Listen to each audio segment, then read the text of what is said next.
So today we're here with Mr. G, and he's going to answer some questions for us. Today we're here with Mr. Gardner, and he's going to answer some questions about physical challenges. What is the hardest physical thing that you've ever attempted?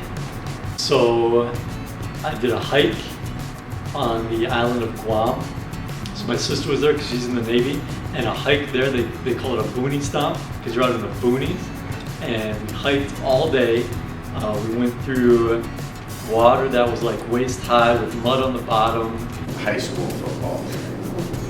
Yeah, hell beat high school football. Like physically challenging. You think you're gonna die, you want to kill yourself. You know, like they call it hell beat for a reason. So. Was it just like everything all together, or was there one? Yeah, I mean, it's just like, you know, that situation where your coaches are telling you to do more.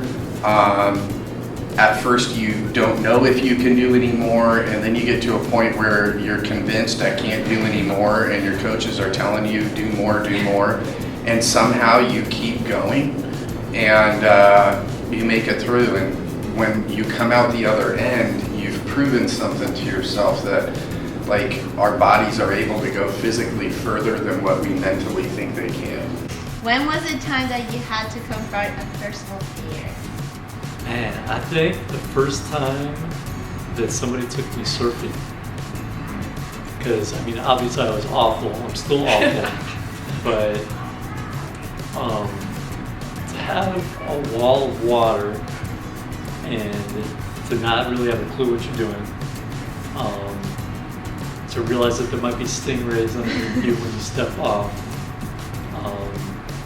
I think that was a fear. Not that I'm afraid of the water, but I didn't know how to surf, and it just seemed really overwhelming.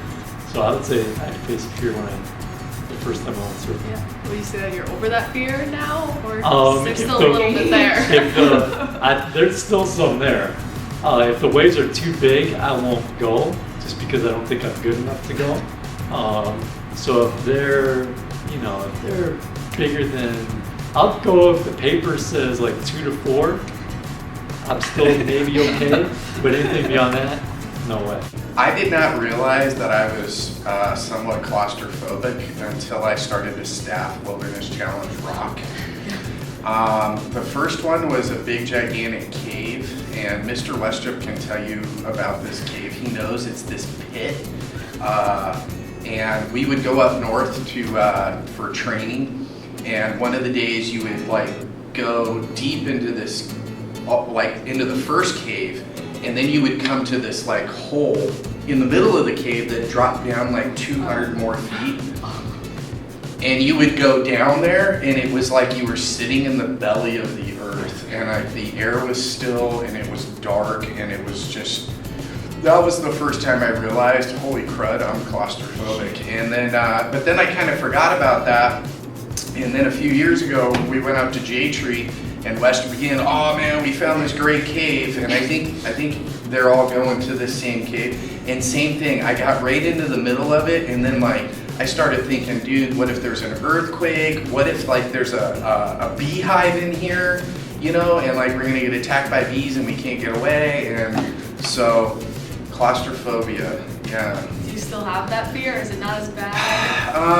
I think it's just that I'm aware of it. I think the first 2 times, the fact that it caught me off guard was like the significant piece of that, because all of a sudden I realized I was being claustrophobic, and I didn't realize that I had the potential to do that.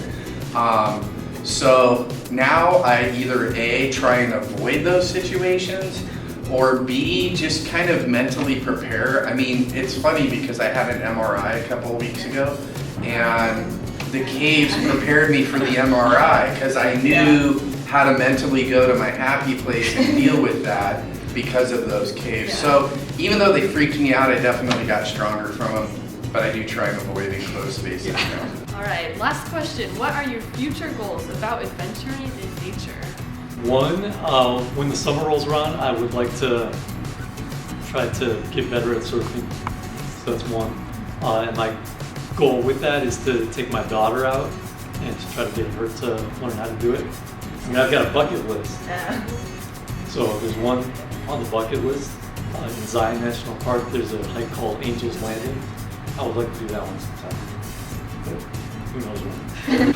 If I can get my body healthy, I'd really like to start getting like summit some of the local peaks, like Baldy, some of the other ones. I'd really, on my bucket list, is still to get to the top of Whitney at some point.